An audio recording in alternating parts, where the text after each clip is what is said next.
ಲಕ್ಷ್ಮಿ ಒಲಿಲಿಲ್ಲ. ಲಕ್ಷ್ಮಿಗೆ 2000 ರೂಪಾಯಿ ನೋಟು, 1000 ರೂಪಾಯಿ ನೋಟು, 500 ರೂಪಾಯಿ, 400 ರೂಪಾಯಿ ಹೀಗೆ ಹಾರವಾಗಿ ಹಾಕಿ ದೀಪ ಇಟ್ಬಿಡ್ತೀನಿ, ನಂಗೆ ಐಶ್ವರ್ಯ ಬರ್ತಾ. ಇದೆಲ್ಲ ನಸ್ವರ.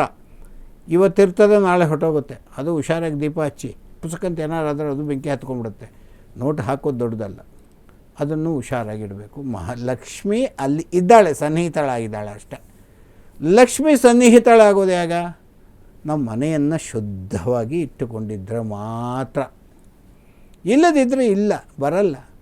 ಅಲ್ಲಿ ಅಳುವ ಶಬ್ದ, ಇಲ್ಲೊಂದು ಮೊಂಡು ಪರ್ಕೆ, ಅಲ್ಲೊಂದು ಒದ್ದೆ ಬಟ್ಟೆ, ಮನೆಯಲ್ಲಿ ಯಾವಾಗಲೂ ನೋಡಿದ್ರು ಧೂಳು ದುಂಬು. ಅದನ್ನೇ ದಾಟಿಕೊಂಡು ಹೋಗಿ ನೀವು ಅಡುಗೆ ಮನೆಗೆ ಹೋಗಿ, ನಾನು ಯಾರಿಗೂ ಎಲ್ರಿಗೂ ಹೇಳೋದು, ನೀನು ಕ್ಲೀನಾಗಿ ಇದ್ದಿ ಅಂತ ಹೊರಗಡೆ ಜಗ ಮಾಡಿಸಿಬಿಟ್ರೆ ಉಪಯೋಗ ಇಲ್ಲ. ಮೆಲ್ಲಗೆ ಈಗ ಅಡುಗೆ ಮನೆ ಹೋಗಿ ಬಗ್ಗಿ ನೋಡಬೇಕಂತೆ. ಆ ಹೆಣ್ಣುಮಕ್ಕಳು ಹೇಗಿಟ್ಟಿದ್ದಾರೆ ಅಡುಗೆ ಮನೆ, ಅದರ ಮೇಲೆ ಡಿಪೆಂಡ್ ಆಗುತ್ತೆ ನಿಂಗೆ ಐಶ್ವರ್ಯ ಬರುತ್ತೋ ಇಲ್ವೋ ಅಂತ. ನಾವು ಇನ್ನೂ ಹೆಚ್ಚಿಗೆ ಮಾತಾಡೋದಾದರೆ, ಐಶ್ವರ್ಯವನ್ನು ಪಡೆದಂಥ ಸುಧಾಮ ಚರಿತ್ರೆ ಹೇಗಿರುತ್ತೆ ಅಂತ ಕೇಳಿದ್ರಂತೆ. ಸುಧಾಮ ಒಬ್ಬ ವೃದ್ಧ ಬ್ರಾಹ್ಮಣ, ಹೊದಿಕೆ ಇಲ್ಲ, ಅಶನವಿಲ್ಲ. ಅಶನ ಅಂದರೆ ಊಟ, ಹೊದ್ಗೊಳಿಕ್ಕಿಲ್ಲ, ಗದಗದನೆ ನಡುಗುತ್ತಾ, ಮಧುರ ಮಾತನಾಡುತ್ತಾ, ಸೂಪರಾಗಿ ಮಾತಾಡ್ತಿದ್ದ. ಊಟಕ್ಕಿಲ್ಲ. 18 ಜನ ಮಕ್ಕಳು. 18 ಜನ ಮಕ್ಕಳಲ್ಲಿ ಕೇಳಿದ್ಲು ಹೆಂಡತಿ, ಏನಾದರೂ ಒಂದು ಸ್ವಲ್ಪ ದಾರಿ ತೋರಿಸ್ತೀರಾ? 5 kg ಅಕ್ಕಿ, 2 kg ಅಕ್ಕಿ ತೊಗೊಂಬನ್ನಿ, ಎಲ್ಲರೂ ಹೋಗಿ. ಫ್ರೆಂಡ್ಸ್ ಯಾರೂ ಇಲ್ಲ, ಗುರುಗಳು ಯಾರೂ ಇಲ್ಲ, ಸ್ನೇಹಿತರು ಯಾರೂ ಇಲ್ಲ, ಏನಿಲ್ವಾ ನಿಮಗೆ, ಏನು ಜನ್ಮ ನಿಮ್ಮದು ಅಂತ ಸ್ವಲ್ಪ ಜಬರಿಸಿದ್ಲು ಹೆಂಡತಿ. ಆಗ ಯೋಚನೆ ಮಾಡಿದ್ನಂತೆ ಸುಧಾಮ, ಆಹಾ, ನನಗೆ ದೇವರನ್ನು ಫ್ರೆಂಡಾಗಿದ್ದ ಕೃಷ್ಣ, ಯಾಕೆ ಚಿಂತೆ ಮಾಡ್ತೀಯಪ್ಪ, ಕೃಷ್ಣಗಿಂತ ಇನ್ನೊಬ್ಬರು ಬೇಕಾ? ಹೋಗಿ ಫಸ್ಟ್ ಹೋಗಿ ಅಂದರು. ಹರಿಯುವ ಜಲವೆಲ್ಲ ಹರಿಗೆ ಅಭಿಷೇಕ, ನೀರೆಲ್ಲ ದೇವ್ರದೇ ಅಭಿಷೇಕ ಅಂತ ಒಂದು ತಂಬಿಗೆಯಲ್ಲಿ ತುಂಬಿಕೊಂಡಂತೆ, ಒಂದು ಕಮಲ ಪುಷ್ಪಗಳನ್ನು ತಗೊಂಡು ಸೀದಾಗಿ ಹೊರಟನಂತೆ. ಅರಮನೆಯ ಬಾಗಿಲಲ್ಲಿ ಬಂದು ದಶಾವತಾರದಿಂದ ಬಾಯೋ ಕೃಷ್ಣ ಅಂತ ಕರೆದಂತೆ. ಬರಲೇ ಇಲ್ಲ. ಕೃಷ್ಣ ನೋಡ್ತಾ ಇದ್ದಾನೆ, ಅಂತಃಪುರದಲ್ಲಿ ರುಕ್ಮಿಣಿ ಮತ್ತು ಕೃಷ್ಣ ನಿಂತಿದ್ದಾರೆ. ಹೋಗು ಗೆಟ್ ಔಟ್ ಅಂತಿದ್ದಾರೆ. ನೀನಾಗ ಇವನಂತೆ ದೇವರಿಗೆ ಫ್ರೆಂಡ್ ಅಂತೆ ಅಂತ ಕಾವಲುಗಾರರು ಹಿಡಿದು ದಬ್ಬಿದರು. ಸರಿ, ನಾನು ಹಣೆ ಬರದಲ್ಲಿ ಇವನು ಸಿಗಲಿಲ್ವ ಅಂತ ಹೋಗ್ತಾ ಇದ್ದ. ಇಳಿದು ಓಡಿ ಬಂದ. ಕೃಷ್ಣ ಬಾಚಿ ತಬ್ಕೊಂಡ. ಸುಧಾಮ, ಎಷ್ಟು ಚೆಂದ ಇದೆಯೋ, ಎಷ್ಟು ಚೆಂದ, ತುಂಬ ದಿನ ಆಯಿತು ನೀನು ನೋಡಿ, ಬಾ ಅಂತ. ಇಡೀ ಜನವೆಲ್ಲ ಆಶ್ಚರ್ಯ. ಈ ಒದ್ದಾಡುವ ಬ್ರಾಹ್ಮಣ ಇವನಿಗೆ ಫ್ರೆಂಡಾ? ಬನ್ನಿ ಎಲ್ಲ ಗದ ಅವ್ರು ನಡುಗ್ತಿದ್ರು. ಇವ್ನು ನಡ್ಗೋದು ಬಿಟ್ಟು ಒಳಗಡೆ ಕರ್ಕೊಂಡು ಹೋದ. ದೊಡ್ಡ ಸಿಂಹಾಸನದ ಮೇಲೆ ಕೂಡಿಸ್ದ, ಪಾದವನ್ನು ತೊಳೆದ, ಹೆಂಡ್ತಿನೆಲ್ಲ ಬರಕ್ಕೆ ಹೇಳಿದ. ಅವರೆಲ್ಲ ಕಾಲು ತೊಳೆದ್ರು, ಸಾಲು ಸಕಾಲಾತಿಗಳನ್ನು ಕೊಟ್ಟ. ಇವತ್ತು ಯಾರ ಜೊತೆಯಲ್ಲೂ ನಾನು ಮಲಗಲ್ಲ, ಸುಧಾಮನ ಜೊತೆ ಮಾತಾಡಬೇಕು, ನಾನು ಮಾತಾಡ್ತಾ ಮಲಗ್ತೀನಿ ಅಂತ ಮಂಚದಲ್ಲಿ ಮಲಗಿಸ್ಕೊಂಡಂತೆ. ಹೆಂಡತಿ ಮಕ್ಕಳಿದ್ದಾರೇನೋ ಸುಧಾಮ ಅಂತ ಕೇಳಿದಂತೆ. ಏನು ಸ್ವಾಮಿ ಹೀಗೆಲ್ಲ ಕೇಳ್ತೀಯ? ಅದಕ್ಕೆ ನಂಗೆ ಏನು ಕೊಟ್ಟಿದ್ದಾರೆ ಹಂಗಾರೆ?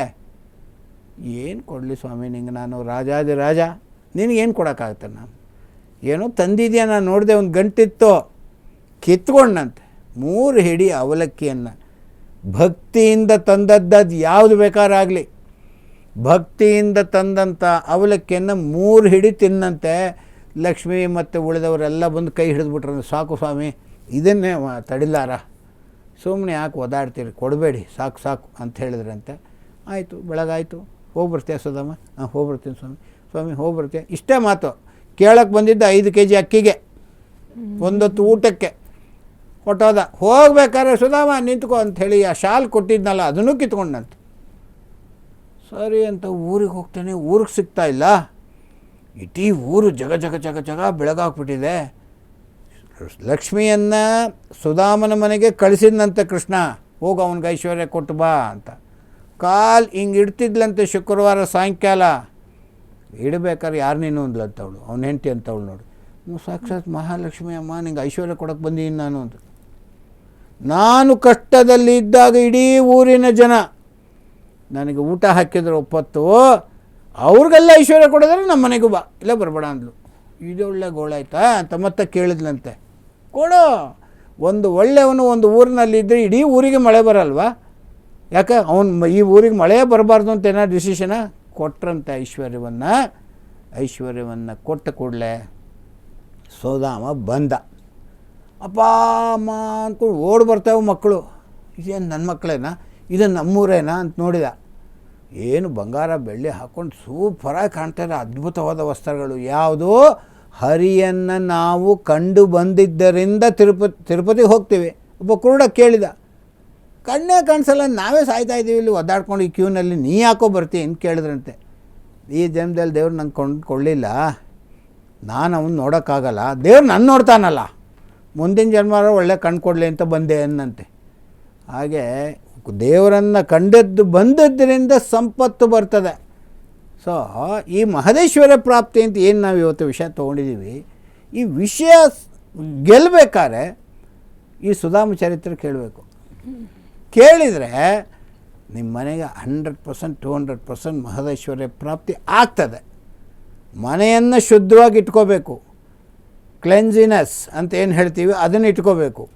ಪೂಜೆ ಮಾಡಿಬಿಡ್ತೀನಿ, ಲಕ್ಷ್ಮೀ ಫೋಟೋ ಇಟ್ಬಿಡ್ತೀನಿ, ಲಕ್ಷ್ಮೀ ಬಾರಮ್ಮ, ಭಾಗ್ಯದ ಲಕ್ಷ್ಮೀ ಬಾರಮ್ಮ, ನಾರಾಯಣರ ಸಮೇತ ದೇವರ ಸಮೇತವಾಗಿ ನೀವು ಪೂಜೆ ಮಾಡಿದ್ರೆ ಮಾತ್ರ ಬರೋದು, ಇಲ್ಲದ್ರೆ ಬರೋದೇ ಇಲ್ಲ.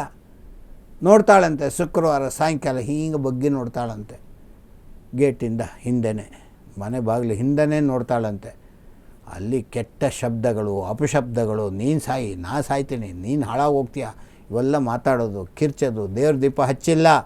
ಇಂಥ ಸಮಯದಲ್ಲಿ ನೋಡ್ಕೊಂಡು ಮುಂದಿನ ಮನೆಗೆ ಹೊರಟೋಗ್ತಾಳೆ. ಒಳ್ಳೆಯ ಲಕ್ಷ್ಮೀ ನರಸಿಂಹದೇವ್ರ ಫೋಟೋ ಇಟ್ಟು 2 ದೀಪ ಹಚ್ಚಿ, ಒಳ್ಳೆ ಸುವಾಸನೆ ಗಂಧ ಕಟ್ಟಿ ಹಚ್ಚಿ, ಮನೆಯನ್ನೆಲ್ಲ ಕ್ಲೀನಾಗಿಟ್ಟು, ದೇವರೇ ನಂಗೆ ಐಶ್ವರ್ಯ ಕೊಡು ಅಂತ ಕೇಳಿ. ನೀ ಪಾಪ ಮಾಡಿರು ಪುಣ್ಯ ಮಾಡಿರು ನಂತರ ಕೇಳಿ, ಆಹಾ ಅದರ ಸಮಾನವಾದಂಥ ಮತ್ತೊಂದು ಇಲ್ಲವೇ ಇಲ್ಲ. ಅಂಥದ್ದು ಮಹದೇಶ್ವರ್ಯ ಪ್ರಾಪ್ತಿ ಹೇಗಾಗ್ತದೆ? ಸುಮ್ಮನೆ ಆಗಿಬಿಡಲ್ಲ, ಆಗ್ತಾನೆ, ಆಗುತ್ತೆ, ಖಂಡಿತವಾಗ್ಲೂ ಆಗುತ್ತೆ. ಆಗೋದನ್ನು ನಾವೇನು ಮಾಡಬೇಕು? ಉಳಿಸ್ಕೋಬೇಕು. ಉಳಿಸ್ಕೊಳ್ಳೋದು ಭಾಳ ಇಂಪಾರ್ಟೆಂಟ್, ಸುಮ್ಮನೆ ಅಲ್ಲ. ಉಳಿಸ್ಕೊಳ್ಳಿಲ್ಲ ಅಂದರೆ ಅದು ಬಂದ ನಸ್ವರ, ಅವಳು ಚಂಚಲೆ ಆದ ಕಾರಣ ಲಕ್ಷ್ಮಿ ಸಿಗೋದಿಲ್ಲ. ಅದಕ್ಕಾಗಿ ಇದನ್ನು ಸರಿಯಾದ ರೀತಿಯಲ್ಲಿ ಪ್ರಾರ್ಥನೆ ಅಂತೂ ಮಾಡಿ. ಇನ್ನೂ ಅನೇಕ ಮಾರ್ಗಗಳಿದೆ ಮಹದೇಶ್ವರ ಪ್ರಾಪ್ತಿಗೆ, ಹೇಳ್ತಾ ಹೋಗೋಣ. ಗುರುಜಿ ಒಬ್ರು ಕಾಲರ್ ರೆಡಿ ಇದ್ದಾರೆ, ಮಾತನಾಡ್ಸೋಣ. ನಮಸ್ತೆ. ಹಲೋ, ನಮಸ್ತೆ. ಹೇಳಿ, ಯಾರ ಬಗ್ಗೆ ಕೇಳಬೇಕಿತ್ತು ಪ್ರಗತಿ ಅವರೇ? ನನ್ನ ಬಗ್ಗೆನೇ ಕೇಳಬೇಕಿತ್ತು. ಹುಟ್ಟಿದ ದಿನಾಂಕ, ರಾಶಿ, ನಕ್ಷತ್ರ ಹೇಳಿ. 21/12/2002. ರಾಶಿ ತುಲಾ ರಾಶಿ. ನಕ್ಷತ್ರ ಗೊತ್ತಿಲ್ಲ. ಹೌದಾ, ಸರಿ. ಏನ್ ವಿಚಾರವಾಗಿ ಕೇಳಬೇಕಿತ್ತು? ಮದ್ವೆ ಬಗ್ಗೆ. ಸರಿ, ಗುರೂಜಿ ಇದ್ದಾರೆ, ಮಾತನಾಡಿ. ಅಮ್ಮ ಹೇಳಿ ಹೇಳಿ ಪ್ರಗತಿ. ನಮಸ್ತೆ ಗುರುಜಿ. ನಮಸ್ತೆ ಅಮ್ಮ. ಗುರುಜಿ, ಎಲ್ಲ ಪೂಜೆನೂ ಮಾಡ್ತಾ ಇದ್ದೀನಿ, ಮದ್ವೆನೇ ಕೂಡ್ತಾ ಇಲ್ಲ ಗುರುಜಿ. 2002 ತಾನೇ, ಯಾಕೆ ತುಂಬ ಟೆನ್ಷನ್ ಆಗುವಂಥದ್ದು ಏನಿದೆ? 1985, 89, 90ನೇ ಇಸ್ವಿ 90 ಬಾರ್ನ್ ಅವ್ರಿಗೆಲ್ಲ ಓದಾಡ್ತಾ ಇದ್ದಾರೆ. ನೀನು ಇನ್ನೂ ಚಿಕ್ಕವಳಮ್ಮ, ಯಾಕೆ ಚಿಂತೆ ಮಾಡ್ತೀಯ? ಆರಾಮಾಗಿರು. ತುಲಾ ರಾಶಿ ಎಕ್ಸಲೆಂಟ್ ಟೈಮ್ ಇದೆ. ಆದರೆ ಒಂದು ಕೆಲಸ ಮಾಡ್ಬೇಕು ನೀನು, ಯಾವ ನಕ್ಷತ್ರ ಅನ್ನೋದನ್ನು ತಿಳ್ಕೊಬೇಕು ಫಸ್ಟು. ಯಾರು ಬಂದರು ಹುಡುಗ, ಯಾವ ನಕ್ಷತ್ರ ರೀ ನಿಮ್ಮದು ಅಂದರೆ ಏನು ಹೇಳ್ತೀಯಮ್ಮ? ಗೊತ್ತಿಲ್ಲ ಗುರುಜಿ. ಗೊತ್ತಿಲ್ಲ ಅಂದ್ಬಿಟ್ರೆ ನಾವು ಹೊರಟೋಗ್ತಾರೆ ಸೀದಾ. ಸ್ವಾತಿ ನಕ್ಷತ್ರ, ಚಿತ್ತಾ ನಕ್ಷತ್ರ, ತುಲಾ ರಾಶಿ, ನನ್ನ ಬಯೋಡೇಟಾ ಹೀಗಿದೆ, ಅದೆಲ್ಲ ಕೊಟ್ಟರೆ ಕನ್ಸಿಡರ್ ಮಾಡ್ತಾರೆ. ಚಿಂತೆ ಮಾಡಿಬಿಡ. 4:1 ಆಗಿದೆ ಅಂತ. ಈಗ 4 ಜನ ಗಂಡು ಮಕ್ಕಳು, ಒಂದೇ ಹೆಣ್ಣು. ಸಿಗ್ತಾನೇ ಇಲ್ಲ ಹೆಣ್ಣು. ನಿನ್ನಂಥ ಮಕ್ಕಳು ಸಿಕ್ಕಬೇಕಾದ್ರೆ ಪುಣ್ಯ ಮಾಡಿದ್ರು. ಅದು ತುಲಾ ರಾಶಿ, ತೂಕವಾದ ವ್ಯಕ್ತಿ. ಆದರೆ ಮನೆಯಲ್ಲಿ ಏನೋ ಟೆನ್ಷನ್ ಆಗ್ತಾಯಿದೆ. ನಿಮ್ಮ ಮನೆಯಿಂದ ಪೂರ್ವ ದಿಕ್ಕಿನಲ್ಲಿ ಒಂದು ದುರ್ಗಾ ದೇವಸ್ಥಾನ ಇದೆ ನೋಡಮ್ಮ, ಹಾ ಗುರುಜಿ. ಅಲ್ಲಿಗೆ ಹೋಗಿ ಪ್ರಾರ್ಥನೆ ಮಾಡ್ಕೊಂಡು ಬೇಗ ಮದುವೆ ಆಗುತ್ತೆ.